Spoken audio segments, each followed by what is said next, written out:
आप सभी का स्वागत है, वेलकम है आपके अपने यूट्यूब चैनल एसवी सर पर। तो अब स्टार्ट कर दिया है हमने क्वाड्रेटिक इक्वेशन है द्विघात समीकरण, जिसका क्वेश्चन नंबर 3 है, एक्सरसाइज 1.4 है। इसमें क्वेश्चन है, सिद्ध कीजिए कि 5x² + 6x + 9 = 4x² + 8x + 7 एक द्विघात समीकरण है। तो हमें बताना क्या है कि ये द्विघात समीकरण है। सिद्ध क्यों द्विघात समीकरण सिद्ध करने का मतलब है कि ऐसा क्या कारण है जिससे कि ये द्विघात समीकरण हम इसको कह सकते हैं। तो पहले इस इक्वेशन को लिखते हैं, समीकरण को। 5x² + 6x + 9 = 4x² + 8x + 7। देखो, समीकरण बनाने के लिए पहले हमें एक बराबर में भी कुछ ना कुछ नंबर चाहिए। अब इस नंबर को हम इधर पक्षांतर करेंगे तो उधर रह जाएगा 0। तो क्या रहेगा यहाँ पर, 5x² + 6x + 9 बराबर -4x² प्लस -8x -7 बराबर 0। अब जो भी समान है, मतलब जिनको हम सॉल्व कर सकते हैं, उनको सॉल्व कर देंगे। कैसे? x² वाला पद ये रहा, ये रहा, 5 में से 4 जाएगा, बचेगा 1x²। 6 और ये 8, माइनस का 2x बचेगा। 9 और 7 माइनस प्लस का 2 बचेगा, बराबर 0। अब हमें ये समीकरण मिलके तैयार हो गया। अब हमें ये बताना है इस द्विघात समीकरण क्यों है। क्योंकि द्विघात समीकरण होने के लिए चर पद की सबसे बड़ी घात 2 होनी चाहिए। क्या होनी चाहिए? 2 होनी चाहिए। तो चर पद की सबसे बड़ी घात क्या है? 2 है, इसीलिए द्विघात समीकरण होगा। ठीक है, चर पद की सबसे बड़ी घात 2 है, अतः यह द्विघात समीकरण है। अतः यह द्विघात समीकरण है। ठीक, चलिए अब नेक्स्ट क्वेश्चन को देखते हैं हम।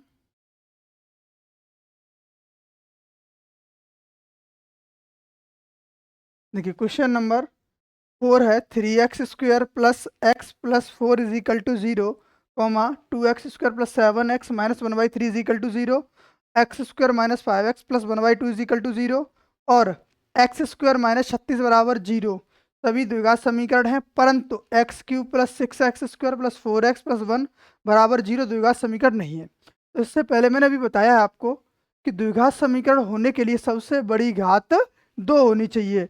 लेकिन जब त्रिघात बहुपद दे रखा है, त्रिघात समीकरण दे रखा है जैसे x³, तो इसमें सबसे बड़ी घात कितनी है? x की 3 है। इसी कारण यह द्विघात समीकरण नहीं है। ठीक है, क्यों नहीं है? क्योंकि इसकी सबसे बड़ी घात 3 है चर पद की, इसीलिए द्विघात समीकरण नहीं है, त्रिघात समीकरण है। इतना आपको लिखना है। क्या लिखोगे? x³ + 6x² + 4x + 1 = 0 में चर पद की घात 3 है, अतः यह द्विघात समीकरण नहीं है। द्विघात समीकरण नहीं है। ठीक, क्या कारण है? क्योंकि इसकी सबसे बड़ी घात 3 है, लेकिन सबसे बड़ी घात 2 होती तो ये द्विघात समीकरण होता। क्लियर? चलो नेक्स्ट क्वेश्चन।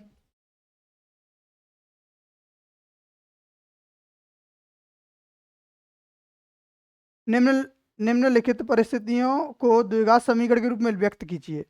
पहला, काल्पनिक आयताकार भूखंड का क्षेत्रफल 528 है, क्षेत्र की लंबाई चौड़ाई के दोगुने से 1 अधिक है, तो हमें भूखंड की लंबाई चौड़ाई ज्ञात करनी है।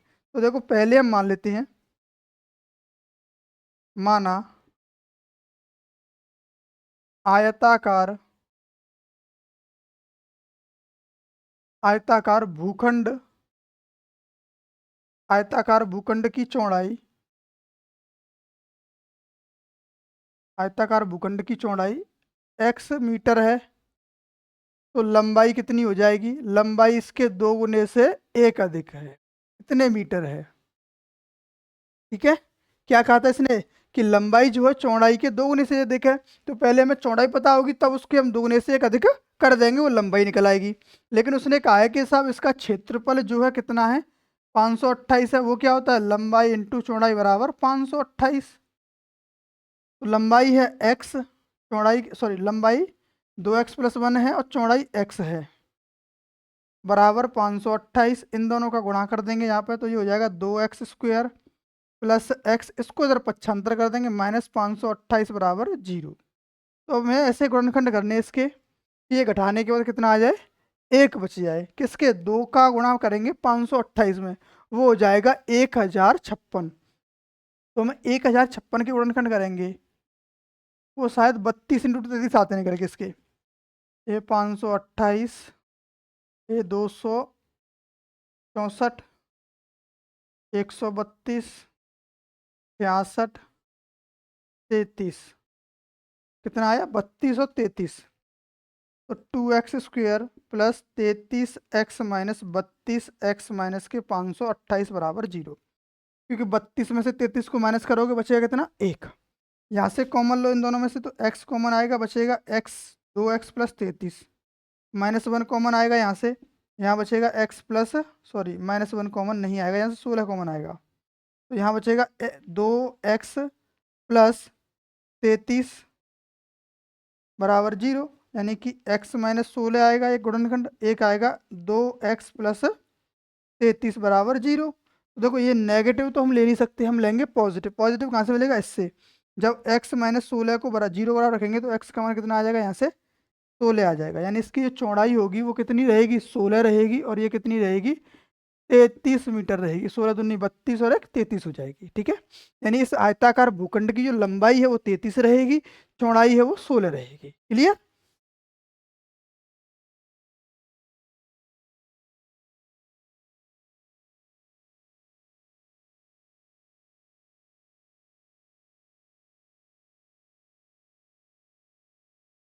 देखिए इसका बी पार्ट यहाँ पे दे रखा है, क्या है कि दो क्रमागत धनात्मक पूर्णांकों का गुणनफल 306 है, हमें पूर्णांकों को ज्ञात करना है।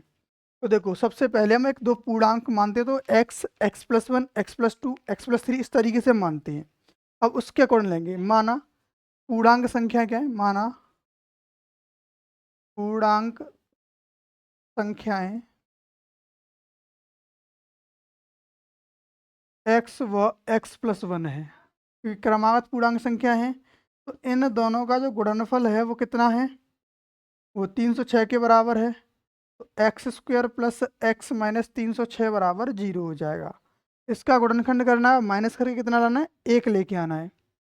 तो ये आएगा कितना, 306 के गुणनखंड कर लें, 2 से कट जाएगा 153, 3 से कट जाएगा 51, 18 और 17 आ जाएगा। कितना आएगा, 18 में 17 जाएंगे तो 1 बचेगा, x² plus 18x minus 17x minus 306 बराबर 0। इसमें से कॉमन लेंगे तो यहाँ x प्लस 18 रहेगा, x कॉमन ले लिया, यहाँ से माइनस का 17 कॉमन आएगा, यानी x प्लस 18 बचेगा बराबर 0। अगर ब्रैकेट को कॉमन लेंगे तो x प्लस 18 आएगा, और बचा कितना, x माइनस 17, कौन सा, ये वाला x, और ये माइनस का 17 बराबर 0। ये नेगेटिव नंबर देगा, इसीलिए हम छोड़ देंगे, और यहाँ से पॉजिटिव नंबर मिलेगा, तो x की वैल्यू कितनी आ जाएगी, 17 आ जाएगी। 17 यानी पहला नंबर क्या होगा, 17, और दूसरा क्या होगा, x+1 यानी कि 18 नंबर हो जाएगा। यानी वो दो क्रमागत संख्याएं कौन कौन सी रहेंगी, 17 और 18 रहेंगी, ठीक। इसी का थर्ड पार्ट देखते हैं अभी।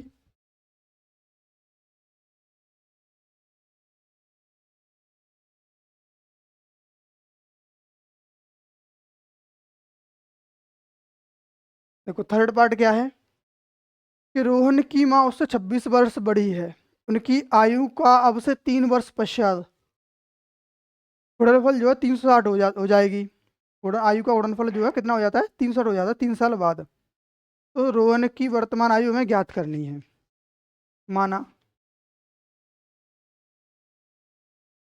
रोहन की वर्तमान आयु,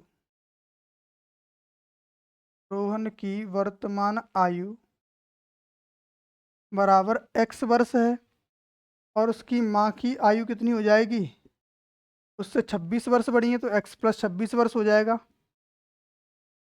अब कहा है कि 3 वर्ष के बाद, 3 वर्ष बाद, 3 वर्ष बाद रोहन की आयु क्या रहेगी, अब से मान लो कुछ है तो उसमें 3 और जुड़ जाएगा।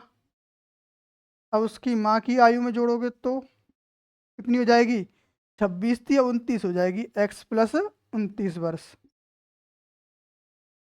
अब सवाल ने कहा है कि इन दोनों की आयु का अगर हम गुणा कर दें, क्या कर दें, इनका गुणा कर दें, तो वो 360 हो जाता है। गुणा कर दो, ये हो जाएगा x² प्लस 32x प्लस 87 बराबर 360। देखो इनका गुणा कर लेना, क्योंकि मैंने एक लाइन शॉर्ट कर दी है। इनको आप गुणा करोगे तो 3x और 29 कुछ x बनेगा, उसको हमने जोड़ के 32x कर दिया है। ठीक है, इतना किया और कुछ शॉर्ट नहीं किया। अब इसको इधर पक्षांतर कर लेंगे तो x² प्लस 32x माइनस इसको माइनस कर देंगे तो बचेगा 3।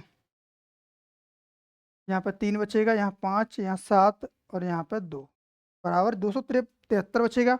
और 273 के ऐसे गुणनखंड करने के माइनस करने के बाद ये क्या मिल जाए, 32 मिल जाए। तो इसका आएगा 39 × 7, क्या आएगा 39 plus 39x minus 7x minus के 273 बराबर 0। कॉमन क्या आ रहा है, यहाँ से x को अगर कॉमन लेंगे तो x प्लस 39 रहेगा, माइनस 7 को लेंगे तो x प्लस 39 रहेगा बराबर 0 आएगा। x प्लस 39 को हम कॉमन ले लेंगे, यहाँ बचेगा x माइनस 7 बराबर 0। तो ये तो नेगेटिव नंबर देगा, इसको ले नहीं सकते। x का मान कितना आएगा, प्लस का 7। यानी कि रोहन की आयु कितनी रही होगी उस समय, 7 वर्ष। और 26 7 कितना हो जाएगा, 33। इस इनकी माँ की आयु है वो कितनी होगी, 33 वर्ष होगी, और रोहन की आयु 7 वर्ष होगी। ठीक है, इस तरीके से हम ऐसे क्वेश्चनों को करते हैं। आयु वाले क्वेश्चनों में हमें सबसे पहले वर्तमान आयु पता होनी चाहिए। अगर वर्तमान आयु पता है तो हम इसको निकाल पाएंगे, अदरवाइज नहीं निकाल सकते। तो वर्तमान आयु हमने दोनों की ली, किसकी, माँ की ली और रोहन की, रोहन की माँ की और रोहन की ले ली। तो उन दोनों को आयु को मानने के बाद 3 वर्ष बाद, तो बाद का कहेगा तो प्लस कर देते हैं, पहले का कहेगा तो माइनस कर देते हैं। अब दोनों का गुणनफल था तो गुणा करके इतना आ गया, इसको सॉल्व कर लिए, इसकी गुणनखंड करिए तो x का मान आ गया 7, यानी रोहन की आयु आ गई 7 वर्ष, उसकी माँ की कितनी हो जाएगी, 33 वर्ष। 27 7 होता है, 26 7 33 होता है। ठीक है, आप इसको नोट कीजिए।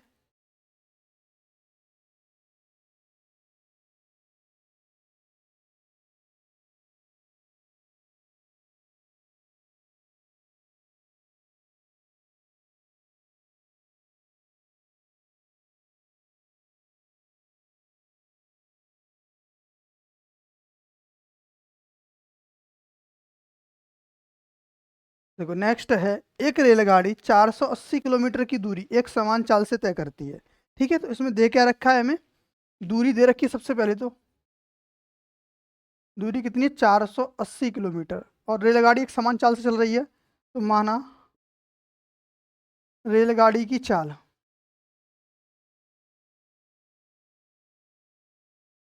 चाल है वो कितनी है, x किलोमीटर प्रति घंटा। तो इसको समय लगता है t1। कितना समय लगता है, t1। समय बराबर होता है दूरी बट्टे चाल। ठीक है, अब कह रहा है आगे कि 8 किलोमीटर प्रति घंटा की चाल में कमी कर दी हमने, यानी घटा दिया। तो कितनी, 8 किलोमीटर प्रति घंटा की कमी, किसमें, चाल में। तो नई चाल क्या हो जाएगी,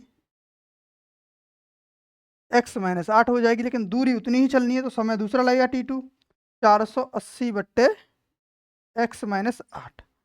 तो t2 माइनस t1, तो दोनों में समय का अंतर जो है 3 घंटे का लगता है। कितना लगता है, 3 घंटे का। इसको सॉल्व कर लेंगे। t2 का मान कितना है, 480 बट्टे x माइनस 8 माइनस 480 बट्टे x बराबर 3। इसका एलसीएम लेके हम इसको सॉल्व कर लेते हैं।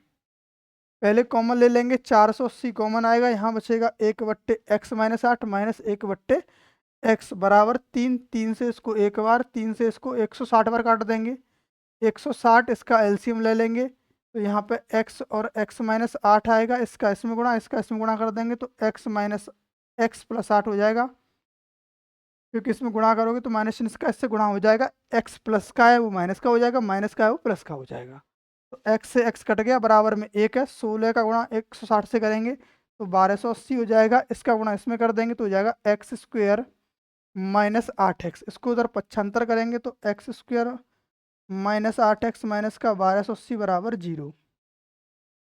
अब इसके गुणनखंड कर लेते हैं, और इसके गुणनखंड करेंगे तो कितना आएगा, हाँ 16 80 32 40 और 80 आएगा, x² minus 40x plus 32x minus के 1280 बराबर 0। यहाँ से x कॉमन लेंगे तो x माइनस 40, और यहाँ से 32 कॉमन लेंगे तो x माइनस 40 रहेगा बराबर 0। तो x माइनस 40 को कॉमन लिया और यहाँ बचेगा x प्लस 32 बराबर 0। ये नेगेटिव देगा तो यहाँ से x की वैल्यू कितनी आ जाएगी, 40 किलोमीटर प्रति घंटा। यानी इस ट्रेन की जो चाल रहेगी वो कितनी रहेगी, 40 किलोमीटर प्रति घंटा रहेगी। तो आज के सेशन को हम यहीं एंड करते हैं, मिलते हैं नेक्स्ट वीडियो में, तब के लिए धन्यवाद।